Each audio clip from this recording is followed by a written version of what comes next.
تبارك الذي بيده الملك وهو على كل شيء قدير الذي خلق الموت والحياة ليبلوكم أيكم أحسن عملا وهو العزيز الغفور الذي خلق 7 سماوات طباقا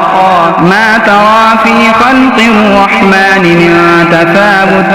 فارجع البصر هل ترى من فتور ثم ارجع البصر كرتين ينقلب إليك البصر خاسئا وهو حسير ولقد زينا السماء الدنيا بمصابيح وجعلناها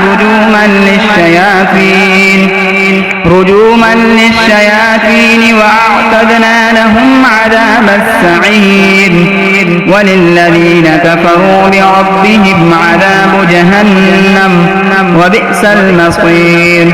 إذا ألقوا فيها سمعوا لها شهيقا وهي تفور تكاد تميز من الغيظ كلما ألقي فيها فوج سألهم خزنتها ألم يأتكم نذير قالوا بلى قد جاءنا نذير فكذبنا وقلنا ما نزل الله من شيء إن أنتم إلا في ضلال كبير وقالوا لو كنا نسمع أو نعقل ما كنا في أصحاب السعير فاعترفوا بذنبهم فسحقا لأصحاب السعير إن الذين يخشون ربهم بالغيب لهم مغفرة وأجر كبير وأسروا قولكم أو اجهروا به إنه عليم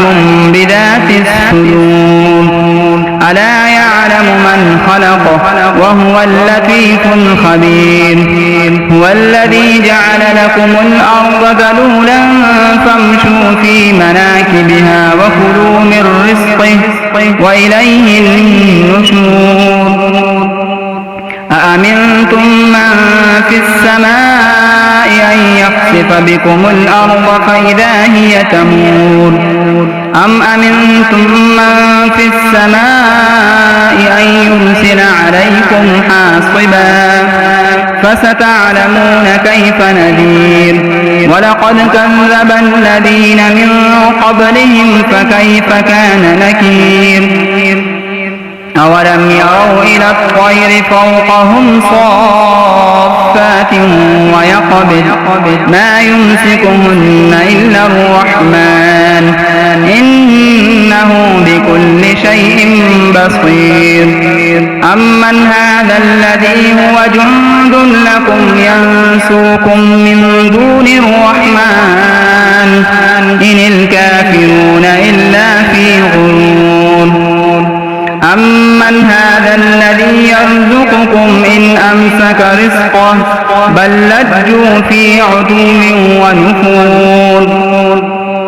أفمن يمشي مكبا على وجهه أهدى أمن يمشي سويا على صراط مستقيم قل هو الذي أنشأكم وجعل لكم السمع والأبصار والأفئدة قليلا ما تشكرون قل هو الذي ذرأكم في الأرض وإليه تحشرون ويقولون متى هذا الوعد إن كنتم صادقين قل إنما العلم عند الله وإنما أنا نذير مبين فلما رأوه زلفة سيئت وجوه الذين كفروا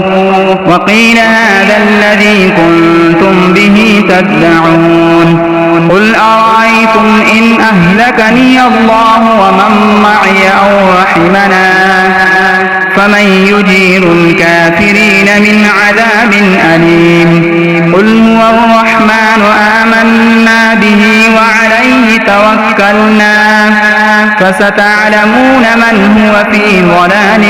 مبين قل أرأيتم إن أصبح ماؤكم غورا فمن يأتيكم بماء